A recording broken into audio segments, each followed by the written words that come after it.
আজকে যদি ঘুম থেকে উঠে শুনেন যে পৃথিবীর যত ধনী ব্যক্তিরা আছে ইলন মাস্ক, বিটস গেল, তাদের সকল সম্পদ গরিবদের মাঝে বিতরণ করে দেওয়া হবে, তাহলে কি ভাবছেন সকলে কি ধনী হয়ে যাবে?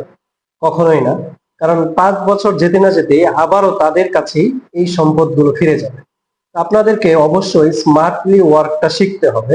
কিভাবে এআই কে কাজে লাগিয়ে আপনি তাদের মতোই টেকনোলজিকে অ্যাডাপ্টেড নিয়ে কিভাবে কাজ করিয়ে সফলতা অর্জন করতে পারেন এবং টেকনোলজিকে ব্যবহার করে কিভাবে আপনার কাজটা অন্যকে দিয়ে করিয়ে নিতে পারেন।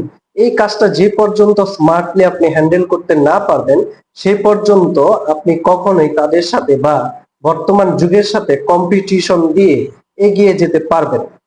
এইটা যদি আপনি এখন মনে করেন যে প্রবাদ বাক্যের মতো, যে পৃথিবীর 10% মানুষের কাছে পৃথিবীর 90% সম্পদ রয়েছে, আর 90% মানুষের কাছে 10% সম্পদ রয়েছে যারা মানবেতর জীবন যাপন করে।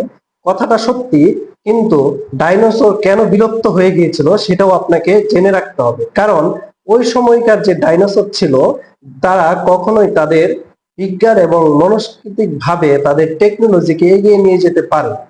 তো আপনি যদি এগিয়ে যেতে চান তাহলে অবশ্যই টেকনোলজির সাথে আপনাকে জুড়ে যেতে হবে, এবং টেকনোলজি আপনাকে কোথায় নিয়ে যাবে সেটা একমাত্র আপনার ভাগ্য এবং আপনার টেকনোলজি নির্ভর অ্যাডাপ্টেড এবং স্মার্ট ওয়ার্কটাই বলে দেবে।